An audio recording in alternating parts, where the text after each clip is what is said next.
In the manicured quiet of Willow Creek Lane, where every lawn was clipped to perfection and every mailbox stood at a precise 45-degree angle, trouble had a way of sneaking in like a weed through cracked pavement. It started one muggy midnight when I was slumped over a plate of cold pizza in the kitchen, half watching shadows flicker across the backyard.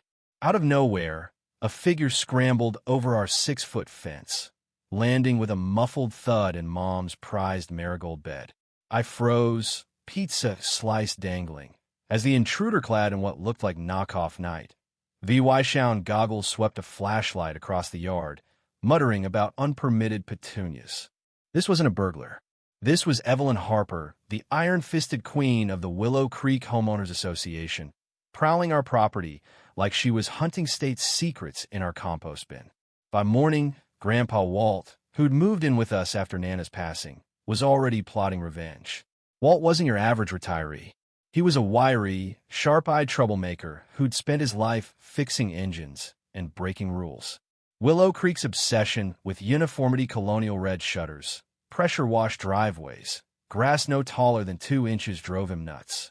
Within weeks of REVYing, he'd racked up VYolations, a spinning windmill statue, a shed painted electric orange, and, my favorite, the time he hollered "tyrant" at Evelyn during an HOA meeting, storming out with a bagel in each fist. So when I told him about Evelyn's midnight raid, his eyes glinted like he'd been waiting for this fight his whole life. "If she wants to play spy," he growled, "we'll give her a shock she won't forget." The thing about Willow Creek was its veneer of perfection hid a pressure cooker of petty grudges. The HOA ruled with an iron clipboard, slapping fines on anyone who dared to leave a hose coiled wrong or plant a shrub that clashed with an approved aesthetic. Walt called it a cult with better landscaping. After Evelyn's trespass, he installed security cameras, tired of fines for things like a neighbor's rake we hadn't even touched. The footage was gold. Evelyn, scaling our fence like a creaky ninja, measuring our garden gnome with a ruler, even sniffing our recycling like it held her next big bust. Walt watched the VY Deo 5 times, silent, then stood and said, "This ain't a game anymore. This is war." What followed was pure Walt genius, mixed with a dangerous dose of boredom. He raided his garage, emerging with copper wire, a car battery, 3 extension cords, and enough duct tape to mummify a lawnmower. By dusk, he'd electrified the fence, not enough to kill, just enough to make Evelyn rethink her life. Mom called him reckless. Dad hid in his study, muttering about lawsuits. Me? I grabbed my phone and started filming for my YouTube channel, dubbing it Operation Zappy Border. Walt even nailed up a sign: "Trespassers will be zapped literally." Night 1 was quiet. Night 2, a scream ripped through the neighborhood, shrill and undignified, followed by 2 dogs howling in stereo. We bolted outside to find Evelyn sprawled beside the fence, twitching like she'd hugged a live wire. Her wig was crooked, her polyester jacket faintly smoking.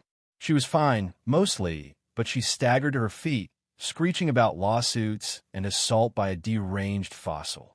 By dawn, the HOA had sent a complaint accusing us of weaponized infrastructure.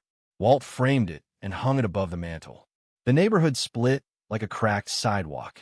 Evelyn played the VY Tim, limping around in a neck brace and crying on local news about Walt's medieval tactics. She even dragged a singed clipboard onto a talk show, comparing our backyard to a war zone. Meanwhile, Walt became a folk hero. Mrs. Lee sent dumplings. Mr. Ortiz dropped off a pecan pie. People whispered about Evelyn's reign of terror, finding holiday lights for being too festive, measuring grass blades with a ruler. When the HOA slapped us with a due $5,000 fine, a lawyer named Rajesh Kumar, who'd been cited for his unapproved bamboo garden, knocked on our door. "I've been waiting for someone to fight back," he said, grinning. "This one's on me." But then things got weird.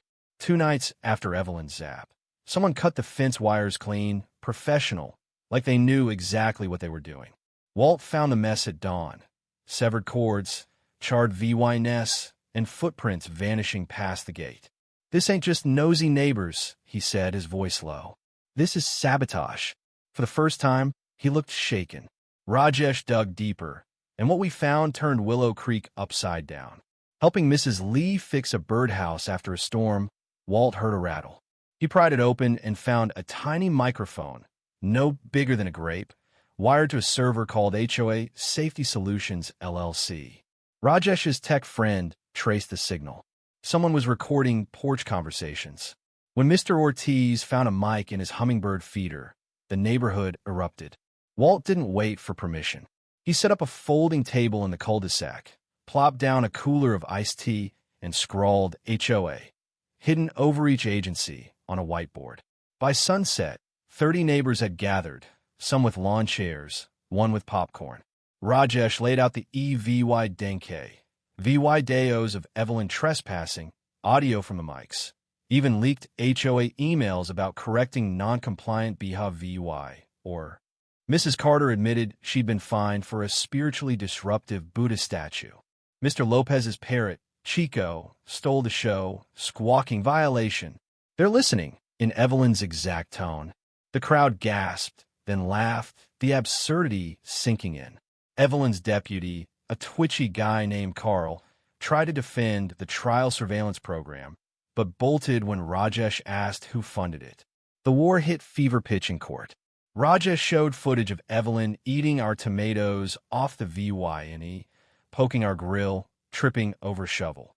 Her lawyer, a sweaty suit who flinched at Walt's glare, called the fence a booby trap. The judge, a no-nonsense woman with a buzz cut, wasn't amused. "You trespassed, Ms. Harper," she said, eyes like lasers. "But the fence?" "Imaginative," she admitted, "but reckless." She fined Walt Dula $500 and ordered the fence deactivated. It was a draw, but it felt like VY Tory.